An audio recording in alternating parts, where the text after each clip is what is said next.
Yan naman ang mainit na balita mula sa mundo ng politika. Isang hindi inaasahang balita ang nagbigay ng matinding emosyon sa ating Pangulo, si President Cotin ng Norte Jr. na mapag-alaman ang parusang kinakaharap ng kanyang asawa na si Lizata Nasmugs matapos maulian ng iligal na pulburon sa Los Angeles. Ayon sa mga ulat, isang operasyon ng mga otoridad ang nagresulta sa pagkakahuli kay Liza na naging dahilan upang magulantang ang buong pamilyang Marcos. Nakita sa isang video ang malupit na reaksyon ng Pangulo nang matanggap ang balita kung saan hindi nito napigilan ng maluha. Sa isang pribadong pagpupulong, sinabi ng Pangulo na labis siyang nalulungkot at nababahala sa kalagayan ng kanyang asawa. Ayon sa mga nakasaksi, napuno ang emosyon na ang buong silid habang ibinabalita ang pagkakahuli kay Lizata Nas na siyang naging sentro ng mga usap-usapan sa mga nakaraang araw. Samantala, hindi pa tiyak ang buong detalye ng kaso, ngunit ayon sa mga eksperto, may mga seryosong parusa na nag-aabang kay Lizata Nas magkabilang ang posibilidad ng pagkakabilanggo. Nagbigay naman ng pahayag ang mga abogado ni Liza na kanilang pinaghahandaan ang legal na laban at umaasa silang magkakaroon ng makatarungang proseso. Sa kabila ng kanyang personal na pagsubok, ipinayag ng pamilya Marcos na hindi sila tatalikod sa pagsuporta kay Lizata Nasmugs sa kanyang laban. Ang mga pangyayaring ito ay nagdulot ng iba't ibang reaksyon mula sa iba't ibang sektor ng lipunan. Marami ang nagpahayag ng simpatsya sa Pangulo at sa kanyang pamilya, habang ang iba naman ay nagbigay ng kanilang opinyon ukol sa kahalagaan ng mga hakbang upang masugpo ang iligal na droga. Tinututukan pa rin ng publiko ang magiging desisyon ng korte at kung paano magpapatuloy ang kasong ito sa mga susunod na linggo. At yan nga mga balita ang ating pagkakatutukan, at kung bago ka pa lamang sa aking channel ay huwag kakalimutang mag-like, share and subscribe para updated ka sa mga bagong balita dito sa Tatak Pinas.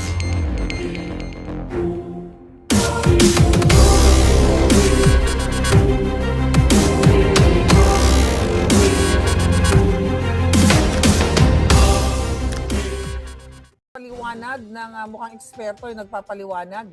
Kakasisend lang Oo. sa atin at fake daw yung dokumento. Kung mai-play natin Okay, sa I ating will mga check. kababayan. I-check ko sis ha, titignan ko. Ano muna ako ha, i-mute ko lang yung sarili ko para hindi marinig ang background, okay? I-check ko. Okay. Go ahead. Kung sino pa ang Yes. gustong makita, please, raise your hands. Yes.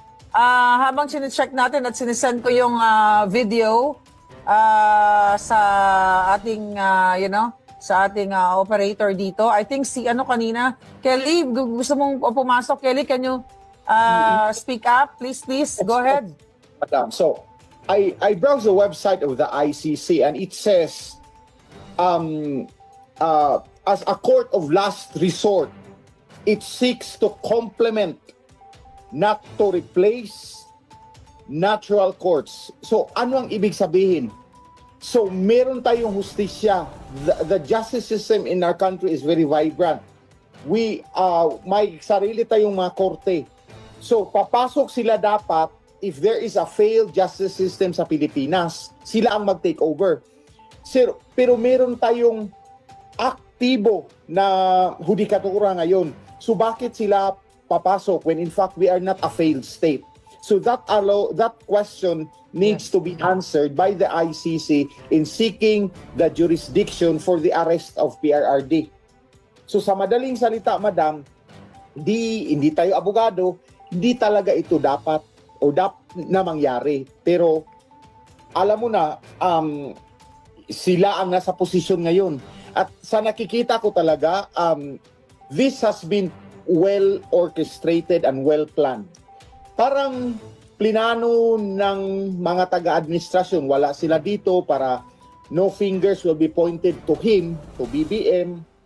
Nag-abroad sila at saka timing na si PRRD galing sa Hong Kong. So parang these are all, I don't know if the universe conspire para mangyari ito or talagang may idea na naplaplanuhin nila ito at a time na grabe ang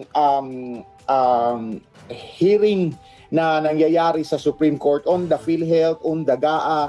So para matakpan lahat, ipaaresto si PRRD, para lahat sa mainstream media ang balita si PRRD, even international media right now, I browse NBC, MSNBC, even Fox News, even CNN, nandun na lahat, Duterte arrested through ICC warrant. Na parang ang bilis talaga, ang bilis ng pangyayari at parang ano na ito, meron na silang, I would say, backdoor na pag-uusap para this comes into play. So again, the best way na gagawin natin kung sino sa atin sa Pilipinas, 99% biktima ng korupsyon, biktima ng sindikato, biktima ng droga, biktima ng katiwalian, mga INC members, KOJC members, mga DDS na nagmamahal sa Pilipinas, lumabas na kayo dyan kasi kung andyan lang ako, number 1 ako dyan na pumunta, diretso ako sa Malacanang, mag-peaceful picket ako doon, magbarikada peacefully doon. Tingnan lang natin kung 2 to 5 million na mga tao barikadahan ang Malacanang, doon mag-vigil. Tingnan lang natin kung hindi ba yan aalis si Bangag sa opisina niya. So, this is the most that we could do, especially ang mga OFW. You are well aware. Tawagan nyo ang pamilya nyo sa Pilipinas, sabihan ninyo na lumabas, makilahok, at maging aktibo to protect the democracy. At this case, we are not only protecting PRRD, we are protecting the democracy sa Pilipinas. We are protecting our autonomy. We are protecting our sovereignty, that we are a sovereign country, that no outside organization could dictate to us, could tell us what to do, and could spoil our justice system. Kasi meron tayong sariling hudikatura na aktibo, our rule of law is vibrant. So, kung may kaso sila kay PRRD, dapat dyan nila file cases against him at the Philippine courts. So, Yes. Yes, Cal. Prof. Ana, sorry ko, narinig niyo ako. So, meron tayong mukhang expert na pinapaliwanag na merong discrepancy sa mga signatures nitong pinresent nilang warrant of arrest coming from the ICC. So, kailangan maipakita natin sa taong bayan kung ano na naman dahil sinusuri, hindi ko lang maipakita sa phone ko but I forwarded it to Professor Ana. So, antabayanan nyo lang po. I'm downloading now. Yes, antabayanan nyo lang po at isisend natin sa inyo. Sa ngayon ay ang ating mga mamamayan na gustong magsalita dito, magtaas nyo lang ang inyong mga kamay. Please raise your hands para makapasok kayo dito habang piniprepare natin. At habang po tayo nagbablog ay nakikipag-coordinate tayo sa mga informante natin sa loob at sa labas ng Malacanang at sa Villamor Air Base. So para mabigyan kayo ng mga impormasyon o update kung ano ang kaganapan doon. Kaya ulit-ulitin natin, dito po ay nakatutok kami, hindi tayo matutulog dito dahil babantayan natin ang ginagawang paggigipit ng bangag na administrasyon na ito. At sa mga susunod na video na ipapakita natin, kayo na po ang uhusga na kung ito ba ay totoo o peke dahil sinuri nga itong signature na ito, mamaya-maya lang ay mapapakinggan natin mga kababayan. Nahihirapan pa rin ang iba nating mga palanggan na makapasok dito. So, doon po sa gustong mag-speak up dito sa lahat ng mga OFW, please, punta tayo sa EDSA muna bago sa Malacanang. For sure, may mga taga Maynila, baka doon na diretsyo nila, hindi natin alam, Pero sa ngayon, ang ating panawagan ay ipakita ang suporta sa ating not only kay Pangulong Duterte, pero sa ating soberenya, sa ating sa ating bansa na kung saan na meron tayong sariling batas. Umaandar pa naman o gumagana pa naman ang hustisya sa atin. Well, it's sad to say, Supreme Court na lang, may natitira pang matitino dyan. Pero ibig sabihin, ang pagtatraidor, ang pagtataksil ng Marcos Tambaloslos, Marcos Romualdez Araneta administration, ito ay pagtatakil sa bayan at mananagot sila. Hindi sila patatahimikin natin. Dahil akala nila, hawak nila ang kapangyarihan ngayon. Kaya nga kanina, galing sa informante natin, na kapag dumami na daw po kayo sa EDSA ay magdideclare sila ng martial. Sa EDSA at sa buong mundo, magdideclare si Bangag ng martial law. So tignan natin kung kakayanin ba niya ang taong bayan sa kanyang pagdeklara na. Dahil maraming mga uniformado, retired, nakitang-kita ang kababuyan ng gobyernong ito. Maaring ang mga yan ay nag-aantay lamang ng hudyat para manindigan, para sila ay salita dyan peacefully sa kalsada at manawagan na tama na ang pagkabangag mo, Marcos Jr. Tama na ang namumuno sa inyo ay kidnapper na si Lisa Marcos.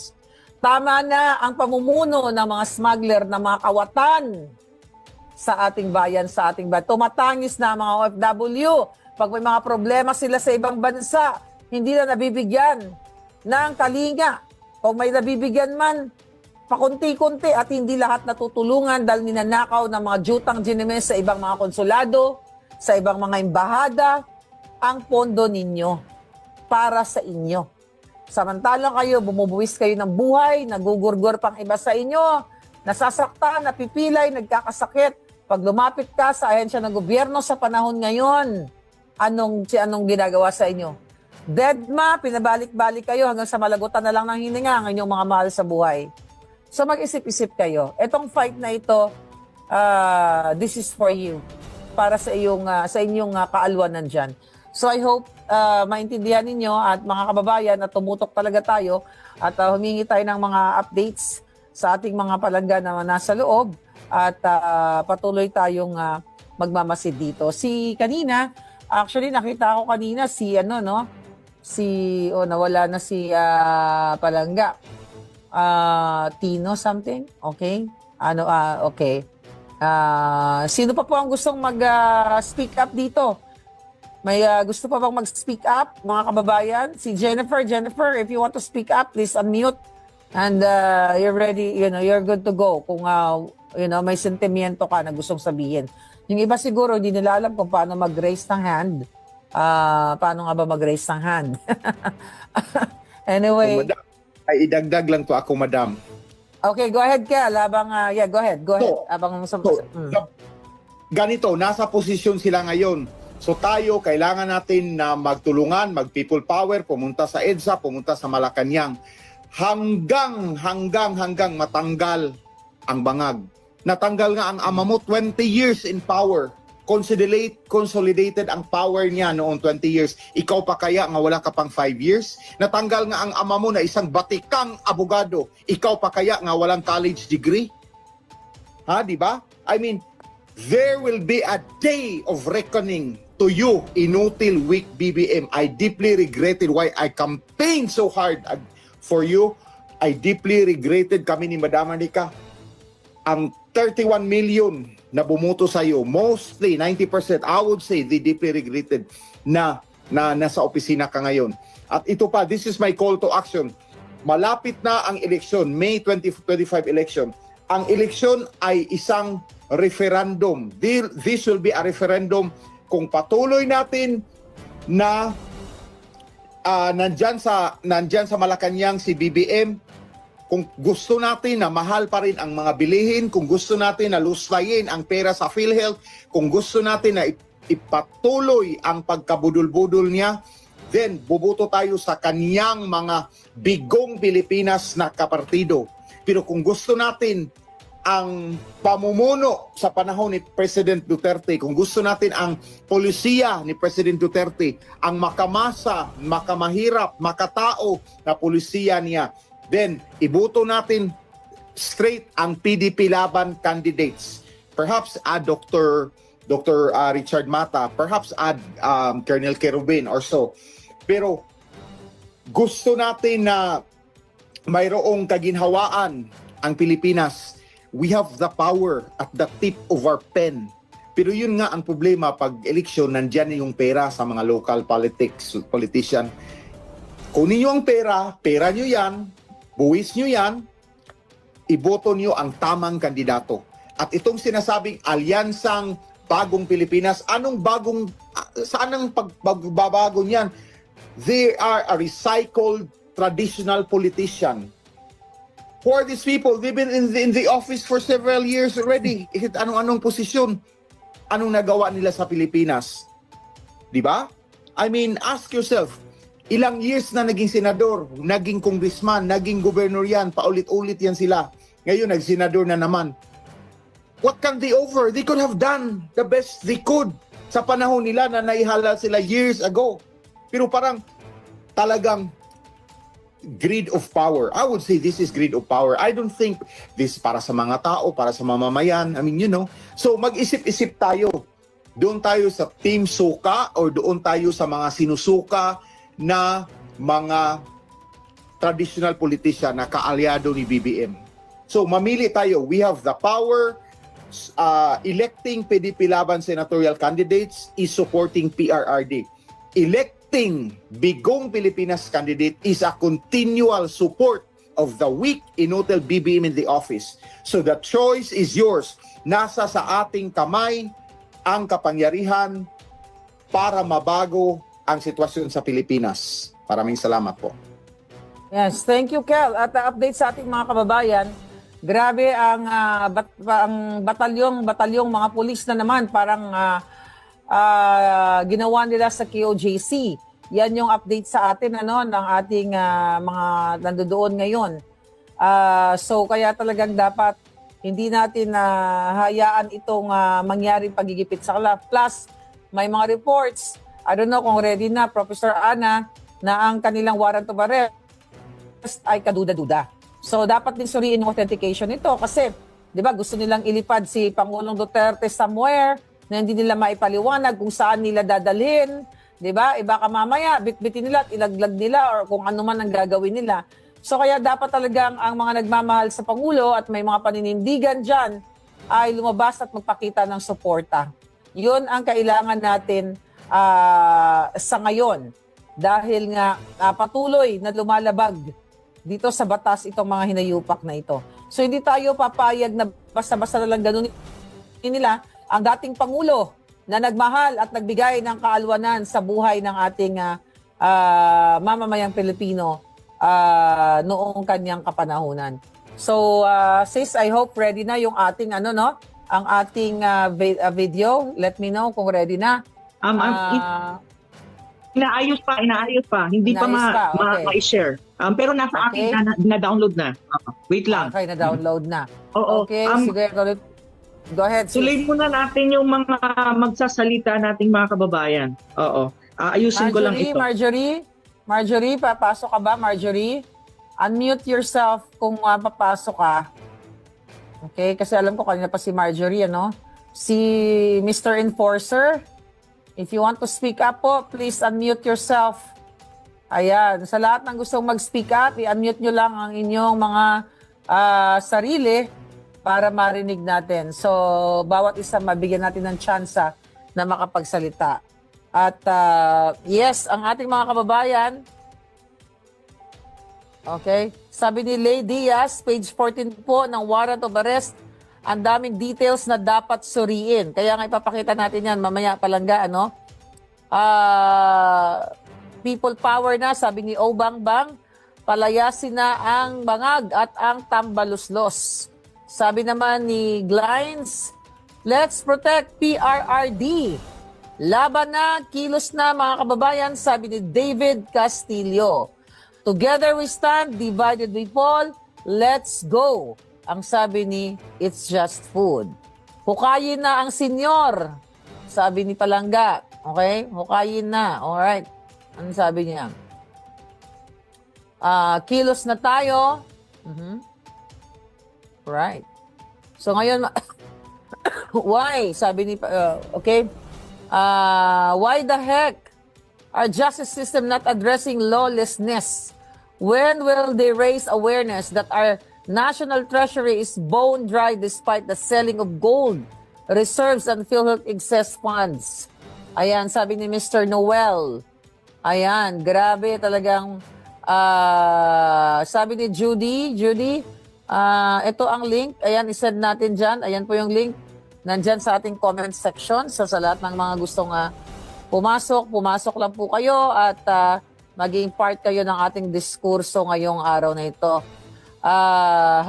So basahin na natin ibang mga komento. Playbook, arrest PRRD through ICC when allowed. Probes de facto Supreme Court is not functioning. No inquiry to PhilHealth, budget hearing petition, the martial law. So, grabe, galit na galit ang ating mga palangga, ang ating mga kababayan dito sa comment section. Sabi ni Lydia Pampilo, ayan, sabi ni Lydia ay kumilos na, people power na. Yan lagi ang sinasabi ng ating mga kababayan. Alright, so sa lahat po ng nasa labas ng bansa, pwede kayong mag-gather, di ba? At mag-banding na rin kayo at pwede kayong pumasok sa ating live ngayon para maipakita ang inyong pagsuporta sa ating mahal na Pangulo at sa kalayaan sa kalayaan sa mga bangag. So, yes, you have the numbers, Filipino people. Do not be afraid. The power resides in you. Your voice in the voice of God. Labas na, sabi ni Romela Bengzon. So, desperate move talaga ito ng mga bangag. Sabi ni Chief Nurse ako. Nakakagalit po talaga, sabi ni Aurelium Gold. Ayan, yes, nakakagalit talaga sis. But, you know, kailangan natin tutukan para hindi makalusot yung mga jutang genimis na ito. So, ayan, you will find out, Filipino people, that you have the power, sabi ni Romela Bengzon. Alright.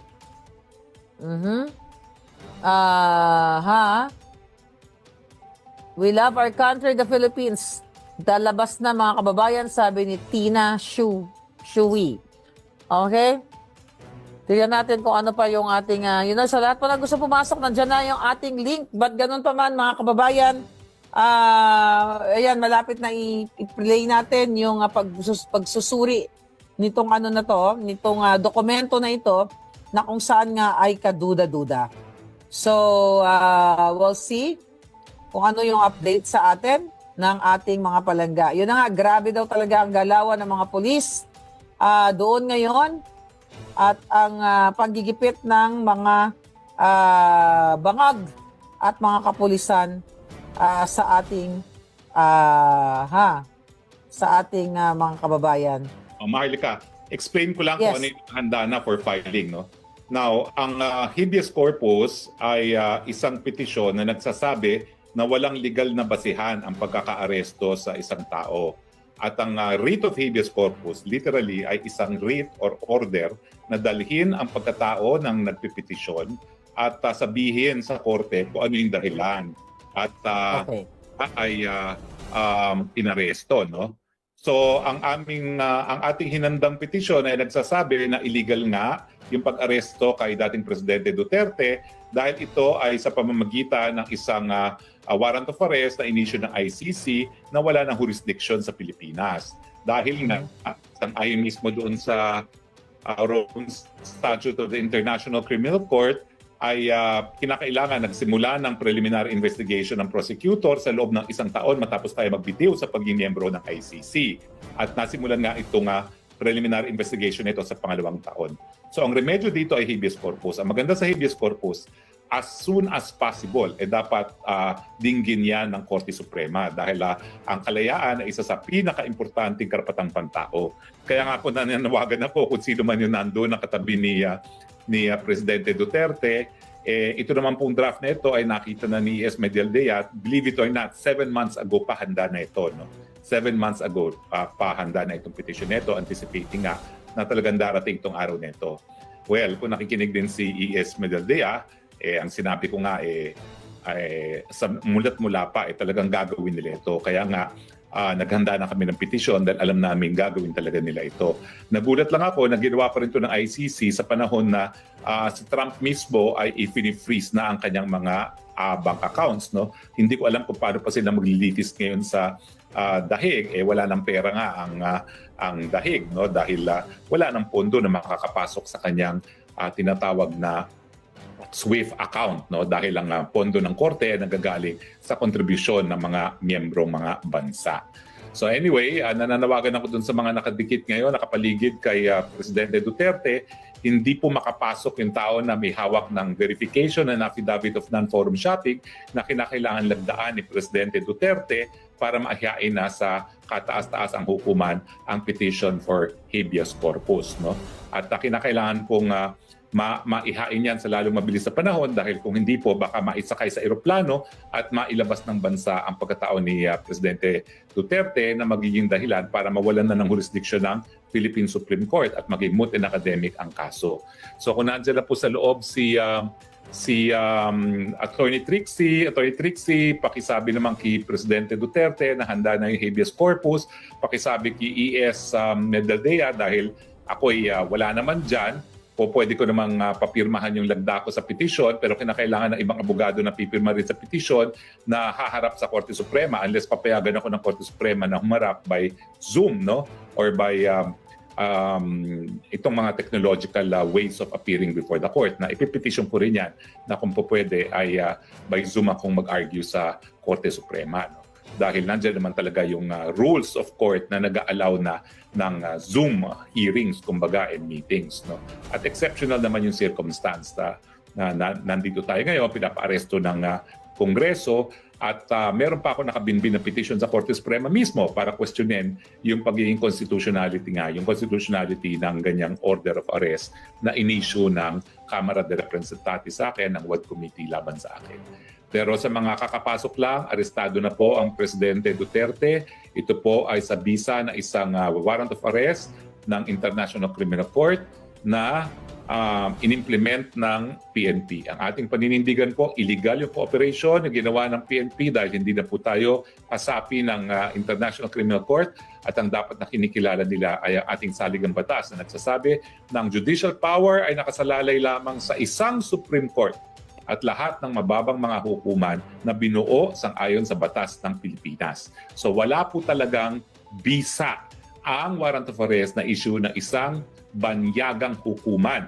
Ano ba naman ang hirap sa pagkakaintindi doon sa sinabi ng saligang batas na judicial power vests only in one Supreme Court and in such other lower courts as may be created by law? Diba malinaw naman yon? Sinabi ba doon na mayroon pang jurisdiction ng mga dayuhang mga banyagang hukuman bukod sa one Supreme Court and all other lower courts that may be created by law? So ngayon po, ang aming panawagan, magtipon-tipon na po tayo sa EDSA. Hindi po illegal magtipon-tipon sa EDSA dahil ang pagtitipon-tipon po, ang malayang pagtitipon-tipon ay kabahagi po ng kalayaan ng malayang pananalita. Karapatan po natin yan. Ang ating lisensya para magtipon-tipon sa EDSA, para iprotesta itong pangyayaring ito, ang pagbaliwala sa soberenya, jurisdiksyon ng bayang Pilipino at pag-aabuso sa pagkatao ng dating Presidente Duterte na sa ayaw nilang aminin ay pinakapopular pa rin, pinakamataas ang acceptance at approval rating nung siya'y bumitiw sa pwesto. Yan po ay isang bagay na dapat talagang panindigan ng mga mamamayang Pilipino. So maraming salamat po sa pagtangkilik sa online natin, pero ang importante po talaga, magtungo na kayo sa EDSA, be counted, stand and fight for our democracy, paglaban naman po natin ang soberenya ng ating bayan. Maski ayaw niyo po ang Duterte, bagamat karamihan ng Pilipino ay talagang gusto si Duterte, obligasyon naman po natin bilang mga Pilipino na depensahan ang soberenya at jurisdiction ng ating bayan. Yes, Spokesari, mayroong statement si Mayor Basi Duterte. Babasahin ko lang sa kanyang social media post. Sabi niya, they want a prolonged standoff by using General Torre to illegally detain and deny PRRD of medical care. It seems to me that they are trying to murder the old man. So, yun nga, gusto daw nilang patagalin o pahabain itong standoff na ito para, ginagamit na naman si Torre dahil magaling si Torre sa Magaling si Torre dito sa ganitong klaseng estilo na, pinagkaitan ng Pangulong Duterte, yun nga, sa medical care at, baka, ayon sa kanya, yun nga, na baka or pwedeng gorgorin ang ating Pangulo. So, yun po ang mga nakukuha nating impormasyon sa sa ating mga group chat dito na kung saan nakatutok talaga dito sa pangyayaring ito. Okay? So, tignan natin ang ito, pakinggan natin, may statement daw itong si Mangga, si Amy Marcos. Pakinggan natin, folks. I think sa pangyayari na inaresto si Presidente Duterte at hindi maniwala eh. Pero ngayon hindi ako masyado, kawawa naman si Presidente Duterte. Ulul, yung kapatid mong bangag. As a friend. Then ang akin kasi, hindi na tayo natuto. Gulo na ang gulot nito. Hindi na tayo natuto. Etong paulit-ulit ay Kagagawa ng kapatid mo. kinabang sa mga naghihirap sa bayan ang pangayan ng politika. Parang naging siklo na tayo na ganito. Umanda ba ang buhay natin dahil sa pumupolitika? Masenso ba ang ating bansa? Hindi na tayo natuto.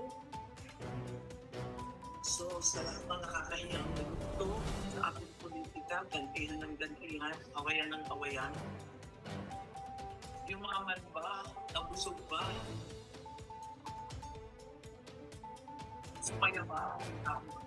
Ang kapatid mo at kayo ang gumagante sa taong wala namang ginawa sa inyo ng mukhang eksperto yung nagpapaliwanag. Kakasisend lang Oo. sa atin na fake daw yung dokumento. Kung ma-play natin Okay, sa I will ating mga kababayan. I-check ko sis ha, titignan ko. Ano muna ako ha, i-mute ko lang yung sarili ko para hindi marinig ang background, okay? I-check ko. Okay. Go ahead. Kung sino pa ang yes. gustong makita, please, raise your hand. Yes. Habang sinecheck natin at sinesend ko yung video sa ating, sa ating operator dito. I think si kanina, Kelly, gusto mong pumasok? Kelly, can you speak up? Please, go ahead. Madam. So, I browsed the website of the ICC and it says,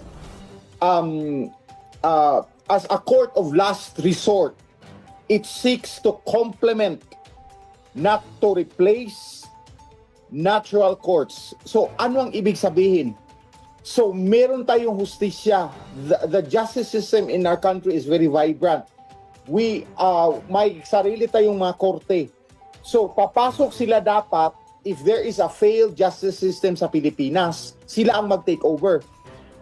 Pero meron tayong aktibo na hudikatura ngayon. So, bakit sila papasok when in fact we are not a failed state? So, that question needs to be answered by the ICC in seeking the jurisdiction for the arrest of PRRD. So sa madaling salita, madam, hindi tayo abogado, hindi talaga ito dapat na mangyari. Pero alam mo na, sila ang nasa posisyon ngayon. At sa nakikita ko talaga, this has been well orchestrated and well planned. Parang plinano ng mga taga-administrasyon, wala sila dito para no fingers will be pointed to him, to BBM. Nag-abroad sila at saka timing na si PRRD galing sa Hong Kong. So parang these are all, I don't know if the universe conspire para mangyari ito or talagang may idea na naplaplanuhin nila ito at a time na grabe ang hearing na nangyayari sa Supreme Court on the PhilHealth, on the GAA. So para matakpan lahat, ipaaresto si PRRD, para lahat sa mainstream media, ang balita si PRRD, even international media right now, I browse NBC, MSNBC, even Fox News, even CNN, nandun na lahat, Duterte arrested through ICC warrant na. Parang ang bilis talaga, ang bilis ng pangyayari at parang ano na ito, meron na silang, I would say, backdoor na pag-uusap para this comes into play. So again, the best way na gagawin natin kung sino sa atin sa Pilipinas, 99% biktima ng korupsyon, biktima ng sindikato, biktima ng droga, biktima ng katiwalian, mga INC members, KOGC members, mga DDS na nagmamahal sa Pilipinas, lumabas na kayo dyan kasi kung andyan lang ako, number 1 ako dyan na pumunta, diretso ako sa Malacanang, mag-peaceful picket ako doon, mag-barikada peacefully doon. Tingnan lang natin kung 2 to 5 million na mga tao barikadahan ang Malacanang, doon mag-vigil. Tingnan lang natin kung hindi ba yan aalis si Bangag sa opisina niya. So, this is the most that we could do, especially ang OFW. You are well aware. Tawagan nyo ang pamilya nyo sa Pilipinas, sabihan ninyo na lumabas, makilahok, at maging aktibo to protect the democracy. At this case, we are not only protecting PRRD, we are protecting the democracy sa Pilipinas. We are protecting our autonomy. We are protecting our sovereignty, that we are a sovereign country, that no outside organization could dictate to us, could tell us what to do, and could spoil our justice system. Kasi meron tayong sariling hudikatura na aktibo, our rule of law is vibrant. So, kung may kaso sila kay PRRD, dapat dyan nila file cases against him at the Philippine courts. So, Yes. Yes, Cal.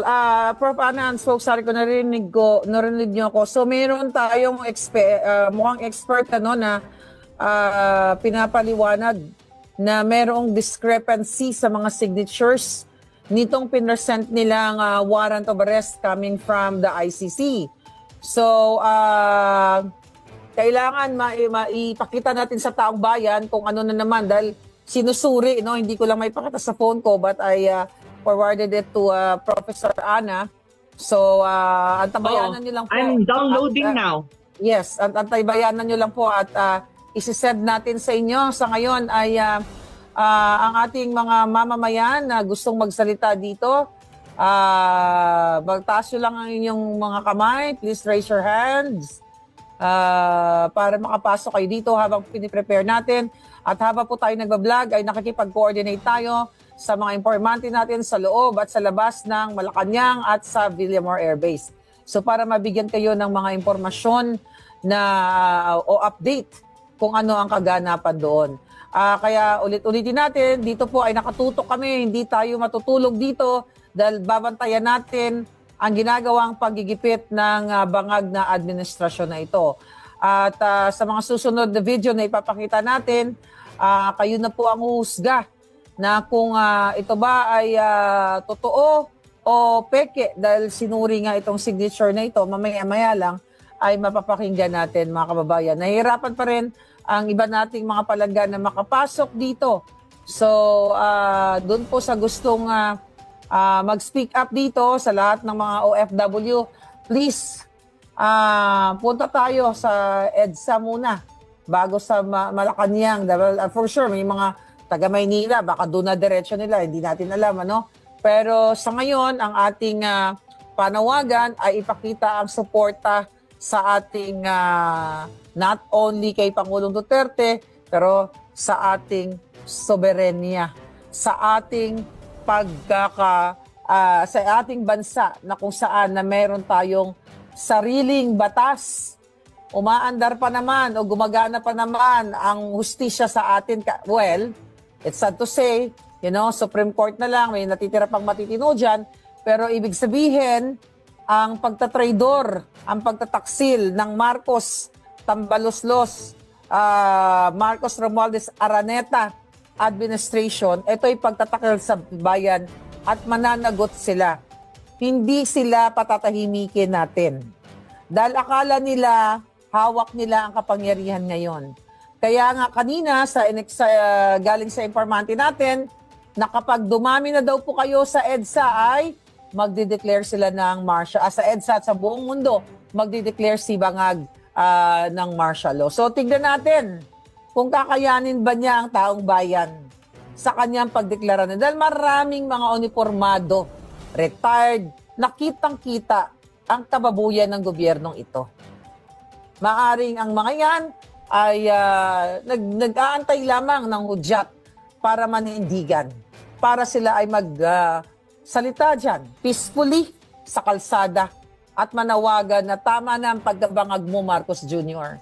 Tama na ang namumuno sa inyo ay kidnapper na si Lisa Marcos. Tama na ang pamumuno ng mga smuggler na mga kawatan sa ating bayan, sa ating bayan. Tumatangis na ang mga OFW. Pag may mga problema sila sa ibang bansa, hindi na nabibigyan ng kalinga. Kung may nabibigyan man, pakunti-kunti at hindi lahat natutulungan dahil ninanakaw ng mga jutang ginimes sa ibang mga konsulado, sa ibang mga embahada, ang pondo ninyo para sa inyo. Samantalang kayo, bumubuwis kayo ng buhay, nagugurgor pang iba sa inyo, nasasaktan, napipilay, nagkakasakit. Pag lumapit ka sa ahensya ng gobyerno sa panahon ngayon, anong ginagawa sa inyo? Deadma, pinabalik-balik kayo hanggang sa malagutan na lang ng hininga ang inyong mga mahal sa buhay. So mag-isip-isip kayo. Etong fight na ito, this is for you. Para sa inyong kaalwanan dyan. So I hope maintindihan ninyo at mga kababayan na tumutok talaga tayo at humingi tayo ng mga updates sa ating mga palangga na nasa loob at patuloy tayong magmamasid dito. Kanina, actually nakita ko kanina nawala na si palangga. Tino something? Okay? Okay. Sino pa po ang gustong mag-speak up dito? May gusto pa bang mag-speak up, mga kababayan? Si Jennifer, if you want to speak up, please unmute. And you're ready, you're good to go. Kung, may sentimiento ka na gustong sabihin. Yung iba siguro, hindi nila alam kung paano mag-raise ng hand. Paano nga ba mag-raise ng hand? Anyway. Ay, idagdag lang to ako, madam. Okay, go ahead, Kel. Go ahead. Ganito, nasa posisyon sila ngayon. So tayo, kailangan natin na magtulungan, mag-people power, pumunta sa EDSA, pumunta sa Malacanang. Hanggang matanggal ang bangag. Natanggal nga ang ama mo, 20 years in power. Consolidated ang power niya noong 20 years. Ikaw pa kaya nga wala ka pang 5 years? Natanggal nga ang ama mo na isang batikang abogado. Ikaw pa kaya nga walang college degree? Ha, di ba? I mean, there will be a day of reckoning to you, inutil, weak BBM. I deeply regretted why I campaigned so hard for you. I deeply regretted kami ni Madam Anika. Ang 31 million na bumuto sa iyo, mostly 90%, I would say they deeply regretted na nasa opisina ka ngayon. At ito pa, this is my call to action. Malapit na ang eleksyon, May 2025 election. Ang eleksyon ay isang referendum. This will be a referendum kung patuloy natin na nandyan sa Malacanang si BBM, kung gusto natin na mahal pa rin ang mga bilihin, kung gusto natin na luslayin ang pera sa PhilHealth, kung gusto natin na ipatuloy ang pagkabudol-budol niya, then bubuto tayo sa kaniyang mga bigong Pilipinas na kapartido. Pero kung gusto natin ang pamumuno sa panahon ni President Duterte, kung gusto natin ang polisiya ni President Duterte, ang makamasa, makamahirap, makatao na polisiya niya, then ibuto natin straight ang PDP laban candidates. Perhaps Dr. Richard Mata, perhaps Colonel Kerubin or so. Pero gusto natin na mayroong kaginhawaan ang Pilipinas.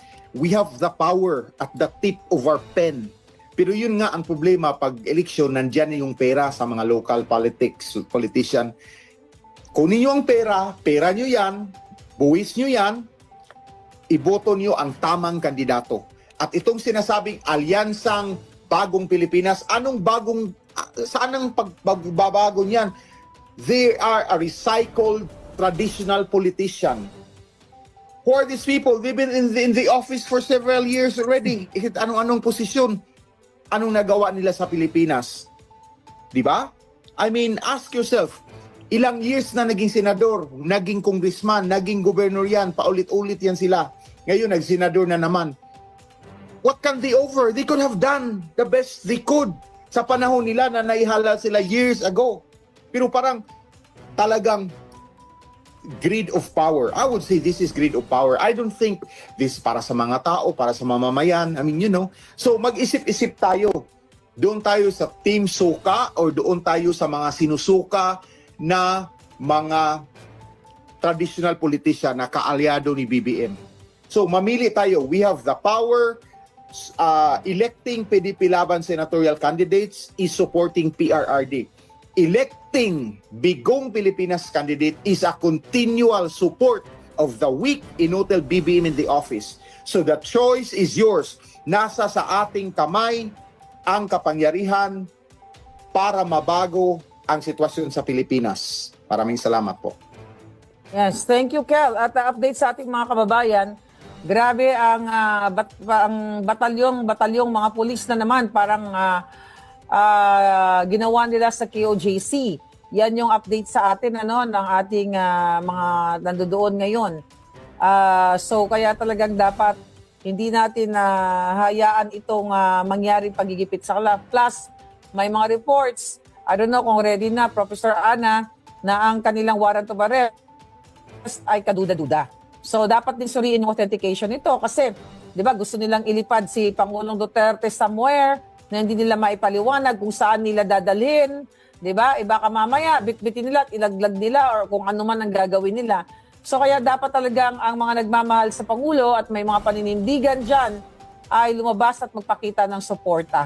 'Yun ang kailangan natin sa ngayon dahil nga patuloy na lumalabag dito sa batas itong mga hinayupak na ito. So hindi tayo papayag na basta-basta na lang ganun nila ang dating Pangulo na nagmahal at nagbigay ng kaalwanan sa buhay ng ating mamamayang Pilipino noong kanyang kapanahunan. So sis, I hope ready na yung ating ang ating video. Let me know kung ready na. Inaayos pa.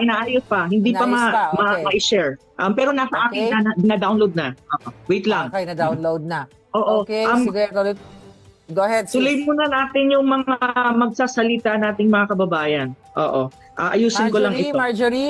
Marjorie, papasok ka ba, Marjorie? Unmute yourself kung papasok ka. Okay, kasi alam ko kanina pa si Marjorie, Si Mr. Enforcer, if you want to speak up po, please unmute yourself. Ayan, sa lahat ng gustong mag-speak up, i-unmute nyo lang ang inyong mga sarili para marinig natin. So, bawat isa mabigyan natin ng tsansa na makapagsalita. At yes, ang ating mga kababayan,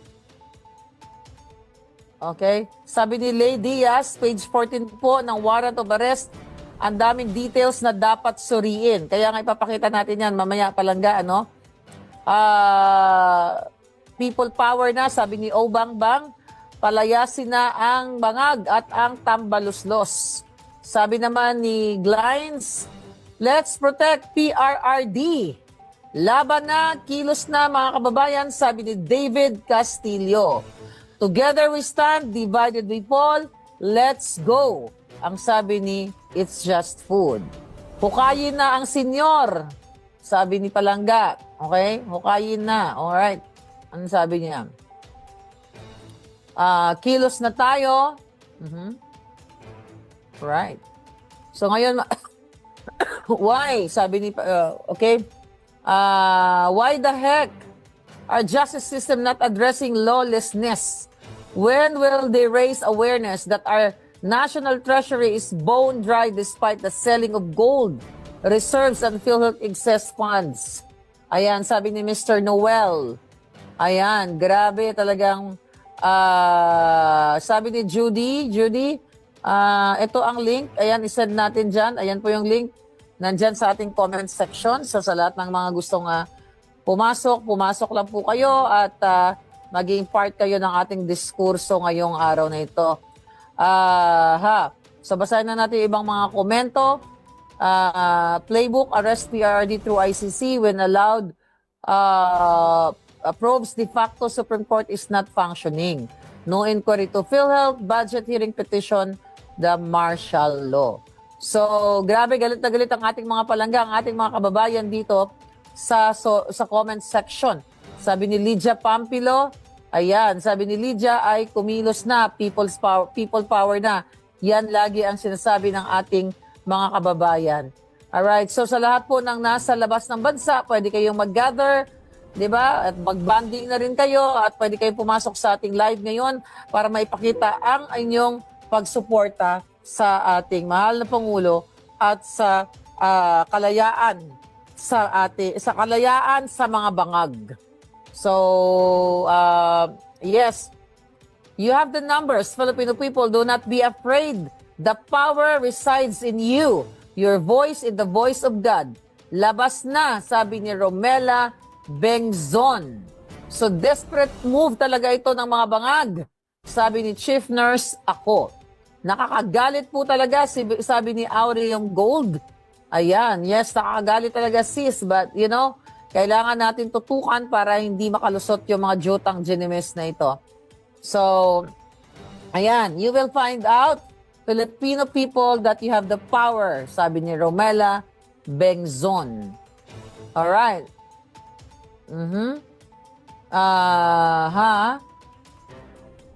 We love our country, the Philippines. Dalabas na mga kababayan, sabi ni Tina Shui. Okay? Tignan natin kung ano pa yung ating, sa lahat pa na gusto pumasok, nandiyan na yung ating link. But ganun pa man, mga kababayan, ayan, malapit na i-play natin yung pagsusuri nitong nitong dokumento na ito, na kung saan nga ay kaduda-duda. So, we'll see kung ano yung update sa atin ng ating mga palangga. Yun na nga, grabe daw talaga ang galawan ng mga pulis doon ngayon. At ang paggigipit ng mga bangag at mga kapulisan sa ating mga kababayan. Maharlika, explain ko lang Yes. kung ano yung handa na for filing. No? Now, ang habeas corpus ay isang petisyon na nagsasabi na walang legal na basihan ang pagkakaaresto sa isang tao. At ang writ of habeas corpus literally ay isang writ or order na dalhin ang pagkatao ng nagpipetisyon at sabihin sa korte kung ano yung dahilan at Okay. ay inaresto, no? So ang ating hinandang petisyon ay nagsasabi na illegal nga yung pag-aresto kay dating Presidente Duterte dahil ito ay sa pamamagitan ng isang warrant of arrest na inisyu ng ICC na wala ng jurisdiction sa Pilipinas. Dahil nga, sang-ayon mismo doon sa Rome Statute of the International Criminal Court, ay kinakailangan nagsimula ng preliminary investigation ng prosecutor sa loob ng 1 taon matapos tayo magbitiw sa pagiging miyembro ng ICC. At nasimulan nga itong preliminary investigation nito sa 2nd taon. So ang remedyo dito ay habeas corpus. Ang maganda sa habeas corpus, as soon as possible, dapat dinggin yan ng Korte Suprema dahil ang kalayaan ay isa sa pinaka-importanting karapatang pantao. Kaya nga po nananawagan ako kung sino man yung nandoon na katabi ni Presidente Duterte. Ito naman pong draft na ito ay nakita na ni E.S. Medialdea. Believe it or not, 7 months ago pa handa na ito. No? 7 months ago pa handa na itong petition nito, anticipating nga na talagang darating itong araw nito. Well, kung nakikinig din si E.S. Medialdea, ang sinabi ko nga sa mulat mula pa talagang gagawin nila ito. Kaya nga naghanda na kami ng petition dahil alam namin gagawin talaga nila ito. Nagulat lang ako na ginawa pa rin ito ng ICC sa panahon na si Trump mismo ay i-freeze na ang kanyang mga bank accounts. No? Hindi ko alam kung paano pa sila maglilitis ngayon sa dahig. Wala ng pera nga ang dahig, no? Dahil wala ng pondo na makakapasok sa kanyang tinatawag na SWIFT account, no? Dahil ang pondo ng korte ay nanggagaling sa kontribusyon ng mga miyembrong mga bansa. So anyway, nananawagan ako dun sa mga nakadikit ngayon, nakapaligid kay Presidente Duterte, hindi po makapasok yung tao na may hawak ng verification and affidavit of non-forum shopping na kinakailangan lagdaan ni Presidente Duterte para maihain na sa kataas-taas ang hukuman ang petition for habeas corpus. No? At kinakailangan pong maihain yan sa lalong mabilis na panahon dahil kung hindi po baka maisakay sa eroplano at mailabas ng bansa ang pagkatao ni Presidente Duterte na magiging dahilan para mawalan na ng jurisdiction ng Philippine Supreme Court at maging moot and academic ang kaso. So kung nandiyan na po sa loob si Attorney Trixie, pakisabi naman kay Presidente Duterte na handa na yung habeas corpus, pakisabi kay E.S. Medialdea dahil ako'y wala naman dyan, pwede ko namang papirmahan yung lagda ko sa petisyon pero kinakailangan ng ibang abogado na pipirma rin sa petisyon na haharap sa Korte Suprema unless papayagan ako ng Korte Suprema na humarap by Zoom, no? Or by itong mga technological ways of appearing before the court na ipipetition ko rin yan na kung po pwede ay by Zoom akong mag-argue sa Korte Suprema. No? Dahil nandiyan naman talaga yung rules of court na nag-allow na ng Zoom hearings, kumbaga, and meetings. No? At exceptional naman yung circumstance na nandito tayo ngayon, pinapa-aresto ng Kongreso, at meron pa ako nakabinbin na petition sa Korte Suprema mismo para questionin yung pagiging constitutionality ng ganyang order of arrest na in-issue ng Kamara de Representantes sa akin, ng WAD Committee laban sa akin.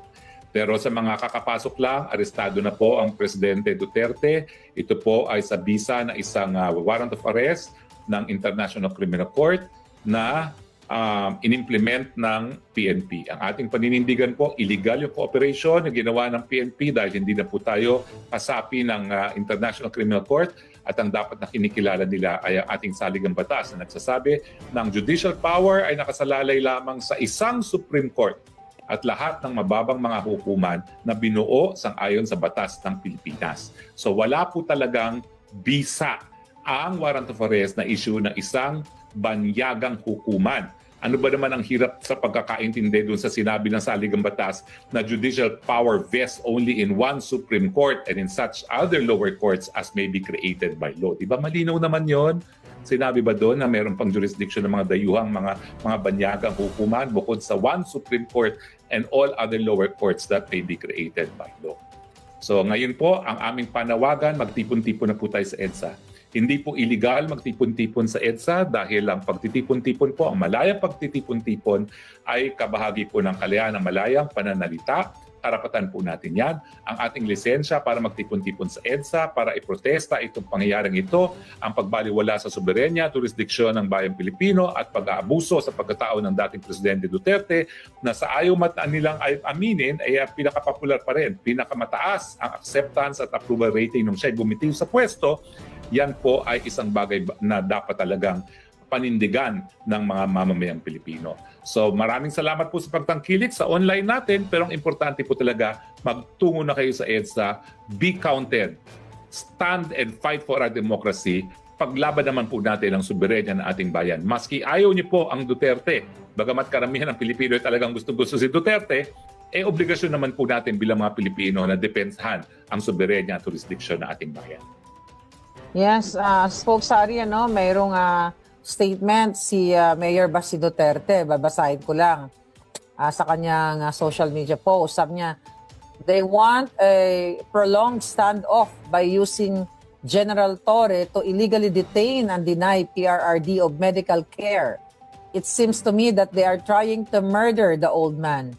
So, yun nga, gusto daw nilang patagalin o pahabain itong standoff na ito para, ginagamit na naman si Torre dahil magaling si Torre sa Magaling si Torre dito sa ganitong klaseng estilo na, pinagkaitan ng Pangulong Duterte, yun nga, sa medical care at, baka, ayon sa kanya, yun nga, na baka or pwedeng gorgorin ang ating Pangulo. So, yun po ang mga nakukuha nating impormasyon sa sa ating mga group chat dito na kung saan nakatutok talaga dito sa pangyayaring ito. Okay? So, tingnan natin ang ito, pakinggan natin, may statement daw itong si Mangga, si Amy Marcos. Pakinggan natin, folks. Sa pangyayari na inaresto si Presidente Duterte at nagmaniwala medyo ngayon hindi ako masyado kawawa naman si Presidente Duterte. Ulul! Yung kapatid mong bangag! As a friend. Then ang akin kasi hindi na tayo natuto, gulo lang ang dulot nito. Hindi na tayo natuto, etong paulit-ulit ay Kagagawa ng kapatid mo! makinabang sa mga naghihirap sa bayan ang pangayan ng politika. Parang naging siklo na tayo sa ganito. Umanda ba ang buhay natin dahil sa pumupolitika? Masenso ba ang ating bansa? Hindi na tayo natuto. So, sa lahat ng nakakahiyang nagugto sa ating politika, gantihan ng gantihan, awayan ng awayan. Yung mga man ba, nabusog ba, spaya ba, ang tao ba? Ang kapatid mo at kayo ang gumaganti sa taong wala namang ginawa sa inyo.